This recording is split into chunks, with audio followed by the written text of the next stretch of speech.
अस्सलामुअलैकुम। मोहम्मद अज़ीज़ सिद्दीक़ अपने programme match views के साथ हाजिर खिदमत है। 12 अगस्त 2022 शाम 7 बजे आप ये प्रोग्राम देख रहे होंगे और मैं सफ़र कर रहा हूँ। उस वक्त प्रोग्राम मैंने पहले रिकॉर्ड कर लिया है, लेकिन आपको अपडेट करता रहूँ। थोड़ी सी रेस्ट की ज़रूरत है, थोड़ा सा अर्सा के लिए बहुत थकावट सी हो गई है। यानी कुछ अर्से बाद मैं आऊँगा, मेरे 2 महीने के बाद मैं थोड़ी सी रेस्ट ज़रूर करता हूँ। आपको पता है 24 आवर्स में से 16-18 घंटे 20 घंटे जितना मुझे वक्त मिलता है, मैं आप लोगों की खिदमत में हाजिर रहता हूँ और आपको अपडेट करता रहता हूँ। शहबाज गिल वाले मामले में मैंने आपको अंदाज़ा दे दिया था कि सेडिशन का केस बड़ा मुश्किल है। ये ओपिनियन और इन्फॉर्मेशन ओवरलैप कर गए। इंडिया में ये कानून की शक्ल कुछ और बन चुकी है।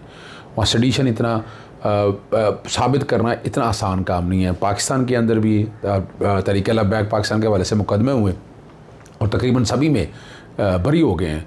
उसको साबित करना बड़ा मुश्किल काम है। It's not an easy task. Shahbaz Gill साहब को आज जेल भेज दिया गया, ज़मानत पे नोटिस हो चुके हैं और देयर इज़ एवरी पॉसिबिलिटी कि ज़्यादा देर वो जेल में ना रहे। मुश्किल है, जो कि एविडेंस इकट्ठा करना बड़ा मुश्किल काम है। इस हफ्ते नहीं तो अगले हफ्ते तक ज़मानत उनकी मैं तो ज़मानत देख रहा हूँ। चलें फ़र्ज़ करें यहाँ से खारिज होती है तो उससे अगले स्टेप में ज़मानत हो जाए नहीं, लेकिन ये मैं आपको अंदाज़ा दे रहा हूँ। ये ना हो कि कराची ले जाएँ, ये मेरी खदशा है। देयर इज़ एवरी पॉसिबिलिटी कि वो कराची ना शिफ्ट कर दें। बाकी ड्राइवर की बीवी की ज़मानत हो चुकी है, आपके सामने है। वो तो मैंने पहले ही कह दिया था ज़मानत हो जानी, वो मुश्किल काम नहीं है। ये मैं वक्त से पहले आपको रिकॉर्ड इसलिए कर रहा हूँ कि मेरा 100% यकीन है कि ज़मानत ना होने वाली बात कोई नहीं है।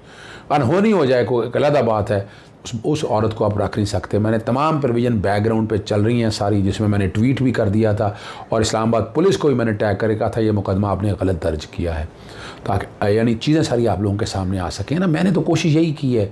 मेरा तो मकसद है आप तक अपडेट करते रहना और हालात और वाक़यात सच बताना। आपको ज़रूरत है, मैं फिर कह रहा हूँ ज़रूरत है। क्या ज़रूरत है? ये बगावत वाले मामले में रेड लाइन जो क्रॉस करने के लिए यहाँ को सर्टन पैरामीटर चाहिए, नहीं बना सके हम। सर्टन सबऑर्डिनेट लेजिस्लेशन चाहिए। इसको इन्वेस्टिगेशन कैसे करना है, कानून यहाँ पर मौजूद है। ऐसे मुकदमात में आपको एडवोकेट जनरल पंजाब से या पंजाब मैनुअल के बारे से बात कर रहा हूँ कि जिसमें है कि एडवोकेट जनरल का ओपिनियन है, उससे राय लेनी है ना कि वाकई बनता है या नहीं बनता। डायरेक्शन फेडरल गवर्नमेंट की आनी है, प्रोविंशियल गवर्नमेंट की आनी है। सिंध में प्रोविंशियल गवर्नमेंट ने कर दिया, इस्लामाबाद के अंदर फेडरल गवर्नमेंट ने कर दिया। तो ये वो सारे मामलात हैं। लेकिन एक मैं डिमांड कर रहा हूँ कि सारे मसले में खुदारा एक जुडिशल ट्राइब्यूनल बना दें 5 सालों के अंदर। जिसने किया है गुजारें उसको, उस रस्सी के ऊपर से गुजारें, आपके लिए बेहतर होगा। ये निज़ाम आगे चल सकेगा। मामले खसूसियत ताड़ा ने जलसा रुकवाने के लिए लाहौर हाई कोर्ट से रजू कर लिया। अब इसमें जलसा कैसे रोक सकते हैं? अब can't chief secretary deputy commissioner और तहरीक इंसाफ को फरीक बनाया है। 13 अगस्त को हॉकी ग्राउंड में जलसे का ऐलान किया है। अब कल छुट्टी है तो इसकी समात आज, जब मैं प्रोग्राम रिकॉर्ड कर रहा हूँ शायद आज हो जाए समात, लेकिन ये दरख्वास्त काबिल समात मैं नहीं समझता। और केस लॉ इस पर पहले ऑलरेडी मौजूद है। ज़्यादा से ज़्यादा क्या होगा, बुलाया जाएगा उनको कि अब लॉ एंड ऑर्डर की पोजीशन ऐसे ना। इसका मतलब ये है कि पाकिस्तान मुस्लिम लीग नून डरी हुई है। ये इस बात का सबूत है कि यानी अताज़ डर जाए ना, कोई ज़रूरत क्या है इसमें, डरने की क्या बात है, होने दे जलसा, क्या होगा। लेकिन लोगों का समंदर आएगा, ये मैं बता दूं। हॉकी स्टेडियम की बात कर रहे हैं, ये पूरा लाहौर जैम पैक हो जाएगा। कई हालात के हवाले से सड़कों में लोग आपको नजर आएंगे। ये कामयाब तरीन जलसा होगा। उसके रिजल्ट क्या होते हैं वो आप समझते हैं कि वो कह रहे हैं जी जलसे के लिए ऑस्ट्रोटर्फ को उखाड़ा जा रहा है। वो तो उखड़ भी गई, उतर भी गई, अभी क्या क्या उठाना है, पर करोड़ों रुपये खर्च होंगे। उस पर वजाहत आ चुकी हुई है कि पुरानी ऑस्ट्रोटर्फ है और कुछ तस्वीरें आप पुरानी भी देखते रहे कि नवाज शरीफ ने यहाँ जलसे की ऑस्ट्रोटर्फ के हवाले से कोई ना कोई एक जगह है। अब ऑस्ट्रोटर्फ है, अब उतार ली है, उतार के दोबारा लग सकती है। जो कि मैं मेरा टेक्निकल सब्जेक्ट है, मैंने आई कांट, लेकिन इस बुनियाद के ऊपर आप जलसा आप नहीं रोक सकते। इजाज़त ले ली आपने, इजाज़त आपको मिल गई तो कानून ने इजाज़त दे दिया। जो रिक्वायरमेंट थी डिप्टी कमिश्नर या बाकी के ज़िम्मे वो सारी पूरी हो चुकी हैं। तो कोई चांस नहीं है कि सारे मामले में आप किसी तरह से किसी बातों को ले जा सकें। और इसी तरह एक और दरख्वास्त भी है काशिफ ने की है इरफान एडवोकेट से, डीजी स्पोर्ट्स और डीसी को फ्रीक बना, और उसमें भी यही बातें कही हैं। और कोशिश है कि आज के लिए समात मुकर्रर करने का कहा था। मैचों का प्रोग्राम पहले रिकॉर्ड कर रहा हूँ, ये हो भी गई समात तो 2 पॉसिबिलिटीज़ हैं। एक तो दरख्वास्त नाकाबिल समात है, अगर ज़्यादा से ज़्यादा हुआ तो तहरीक इंसाफ के लोगों को बुलाएंगे, उनसे अंडरटेकिंग लेंगे, जनाब ऐसा नहीं होगा। ये तारीखी तौर पर ये होता रहा है पहले। मैं ऐसा नहीं, पाकिस्तान अवामी तहरीक की तरफ से भी जलसे जुलूस इस तरह के होते रहे, पाकिस्तान तहरीक इंसाफ से भी, PMLN से। ये अल्टीमेटली ये माल रोड पर तो नहीं हो रहा कि जहाँ पर ये ऐसे हालात हों। आगे आपको लेकर चलते हैं बड़े अहम इशू की तरफ। जस्टिस जावेद इकबाल चेयरमैन नैब है, वो जिनसी हराई उसकी इंक्वायरी आबकारी कमीशन के ख़िलाफ़ दरख्वास्त की समाअत है। वहाँ तैयबा गुल को फ़रीक बनाने की बात की है। वो दरख्वास्त उनकी हद तक काबिल समाअत के हवाले से बात था कि ये इस्लामाबाद से रिलेटेड मैटर है, और इसमें मैंने ज़ैनब उमैर की तरफ से की है। मैंने सेक्शन 3 की इंटरप्रटेशन के हवाले से अदालत में आया हूँ। मैंने वो बातें सारी अदालत को की और मैं रुकवाने की बात कर रहा हूँ। उधर से पब्लिक अकाउंट कमेटी ने भी नाजायज़, ये असल में जावेद इकबाल को सबक सिखाना चाह रहे हैं कि आइंदा से कोई चेयरमैन नया इस तरह का काम नहीं। नया चेयरमैन आया है, मैं तो बड़ी उम्मीद रखता हूँ मेरिट पे, लेकिन अभी तक मैं उनसे मुतमईन नहीं, कोई मेरिट पे वो काम नहीं कर रहे। वही सियासी सिफारिशें गवर्नमेंट उनको चला रही है, ये तरीक़ाकार नहीं है। मेरे पास एविडेंस, मैं एविडेंस की बात तो कर नहीं रहा, मेरे पास इन्फॉर्मेशन बहुत ज़्यादा है।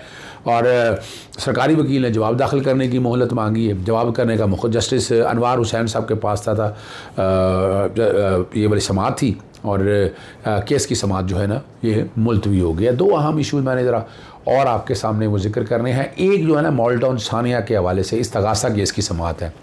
हाई कोर्ट में केस ट्रांसफ़र करने की दरख्वास्त ज़ेर समाअत है, ये फ़ाइल की हुई है। ये लास्ट टाइम मैं गया था कोर्ट के सामने और ये अदालत के सामने ये सारी पोजीशन रख दी है हमने। पुलिस अफसरान की बरियत की दरख्वास्तों पर समाअत रोक दे, ये वहाँ बात की है तहरीक इंसाफ के वकला ने। साबिक़ IG समेत दीगर मुलज़मान ने पेश होकर हाज़िरी मुकम्मल कराई और इसमें वो डर रहे हैं। क्या डर रहे हैं? GIT ना बने, जॉइंट इन्वेस्टिगेशन टीम ना बने। ये डर रहे हैं। क्यों? और डरना क्यों है? उन्हें क्या प्रॉब्लम है?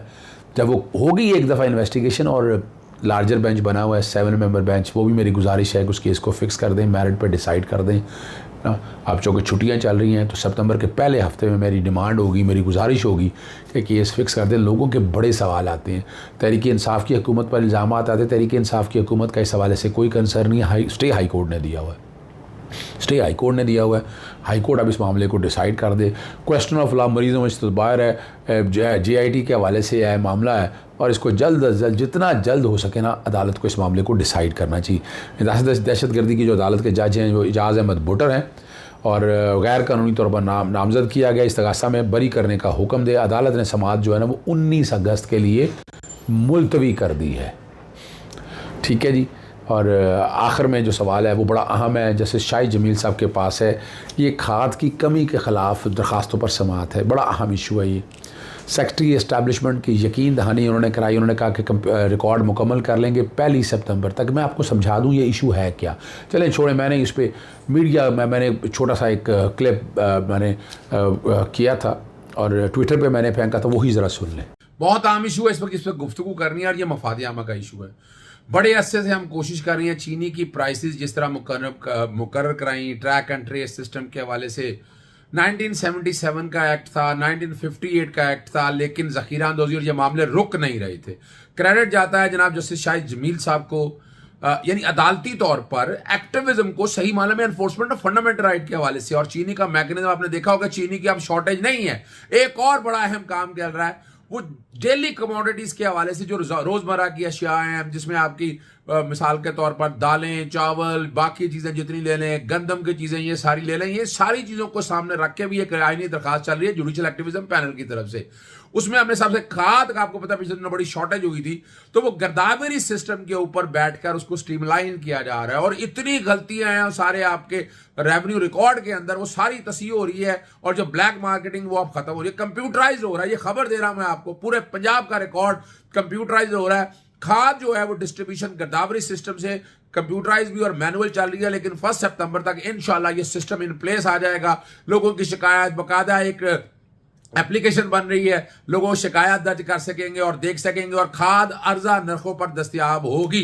पूरी दुनिया में ये कंप्यूटराइज निज़ाम चल रहा है और हमारे यहाँ भी क्रेडिट जाता है जनाब जस्टिस शाहिद जमील साहब को कि उन्होंने बड़ी मेहनत की है सारे निज़ाम को सामने रखते हुए। लोगों सबको, ये किसी से लड़ाई नहीं है, पूरी ब्यूरोक्रेसी साथ दे रही है, जहाँ जहाँ कोशिश होती है पॉलिटिकल पर्सनैलिटी भी साथ दे रहे हैं। तो इंशाल्लाह उम्मीद है कि 1 सितंबर से ये खाद वाला सिस्टम तो हो जाएगा। उसके बाद जितनी डेली कमोडिटीज है आपकी, जितनी फसलें पैदा होती हैं, उनका रिकॉर्ड भी हम बिल्कुल चाइना या बाकी तर्ज के ऊपर कितनी देखें ना, कितनी मांग है, कितनी पैदावार हुई है, तरसील कैसे होनी है, ये सारा निज़ाम इंशाल्लाह आने वाले दिनों कोई तजावीज़ हो तो ज़रूर शेयर कीजिएगा। मकसद सिर्फ ये है कि मुफादिया में मैं आपको बता सके कि क्या कुछ हो रहा है। जी, अब आखिर में 2 चीज़ें आपके सामने मैं रखनी है। पेपरा के हवाले से 2 कॉन्ट्रैक्ट हैं। मैं कोशिश कर रहा हूँ कि पेपरा को मजबूत कर दूँ। एक मेडीलैंड है मेरीलैंड रावलपिंडी से जो यूरोलॉजी के हवाले से कॉन्ट्रैक्ट अवार्ड हो गया, एग्जीक्यूट ही नहीं होने दे रहे, पता नहीं किस बुनियाद पर ये एग्जीक्यूट नहीं होने दे। कानून ने अपना हरकत में आना है और सारा वो पेपरा के 2 दफ़ा पेपरा के पास मामला आया, ये मामला गया रावलपिंडी से जुड़ के, कॉन्ट्रैक्ट अवार्ड हो चुका है, सारा हो चुका है, वो कोई फैक्ट फाइंडिंग की रिपोर्ट बना दी, वो तो हो नहीं सकती कि कीमतों में फ़र्क है। आज डॉलर इतना बढ़ चुका है, इसका नुकसान होना है रावलपिंडी इंस्टीट्यूट को, यानी इतना गैप आ चुका है। और 2019 से ये टेंडर चल रहा है, अभी तक टेंडर ना दे सके, कानून वाज़िह है। जो अब दोबारा रीटेंडर करने की कोशिश की, पार्टी कोई नहीं आई है, मामला अब ये भिजवाया। मैं जो गुजारिश की अदालत से, आप पेपरा में भिजवा दें। पेपरा का काम है लॉ को एनफोर्स करना। जब कॉन्ट्रैक्ट अवार्ड हो जाए तो अब कॉन्ट्रैक्ट से पीछे तो हट नहीं सकते हैं ना, यू कांट, आप तो पीछे नहीं हट सकते। फैक्ट फाइंडिंग रिपोर्ट कहाँ से आ गई, ना इख्तियार है, ना आपको कंसर्न है इस हवाले से, ना वो बन सकता है। पेपरा लॉ में जब एक बार कॉन्ट्रैक्ट अवार्ड हो गया, उसने एग्जीक्यूट होना है, हर हालत में एग्जीक्यूट होना है। अदालत ने केस की समाअत मुलतवी करते हुए मंडे के लिए रखा है कि मंडे को आकर अदालत में आप बताएं, पेपरा हियरिंग शुरू करे। और 26 अगस्त के लिए अदालत ने केस की समाअत मुलतवी की है कि रिपोर्ट दाखिल की जाए। प्रोजेक्ट डायरेक्टर को भी कहा है ये एलियन है हो, और भारत जस्टिस अनवार हुसैन साहब के पास ये केस की समाअत हुई। दूसरा मामला जो आया वो जस्टिस शाहिद करीम साहब का था, वो बड़ा अहम इशू है, टोटल टेक्नोलॉजी के हवाले से है। फैसलाबाद इंस्टीट्यूट ऑफ कार्डियोलॉजी से वो CSSD एक यानी पूरा किट है स्टरलाइज के हवाले से, उसमें से वॉशिंग डिस्टेंट में उसको अलहदा कर दिया गया। अब उसको अलहदा नहीं किया जा सकता, एक कंपोजिट प्राइस देनी है, पूरी प्राइस। वो मामला आया हाई कोर्ट ने पेपरा को भिजवाया। पेपरा ने लिख दिया कि रीबिड करें, जो कि स्टैंडर्ड बिडी डॉक्यूमेंट के पास चीज़ें के हवाले से ये चीज़ें ठीक नहीं हैं। अल्टीमेटली क्या हुआ, फिर क्या हुआ, फिर दोबारा मैं कोर्ट में आ गया कि पेपरा के डिसीजन पे इम्प्लीमेंट नहीं हो रहा। अदालत ने कहा, फिर पेपरा ने कहा कि अब डिले हो गया, डॉलर ज़्यादा हो जाएगा, इससे नुकसान हो सकता है। ये तो कोई कानूनी ग्राउंड नहीं है ना कि आपको इस तरह मामले को लेकर चलें। कानून के मुताबिक जब टेंडर आपने मेरिट पे देना है, रीबिडिंग हुआ जब कह दिया है, तो आप उसके बगैर कैसे ये सारा देख सकते हैं। अदालत ने सारी ग्राउंडें समाअत के लिए मंजूर करते हुए नोटिस जारी कर दिया और हुक्म इम्तना जारी कर दिया। इजाज़त चाहता हूँ। अस्सलाम वालेकुम, अल्लाह हाफ़िज़, पाकिस्तान जिंदाबाद।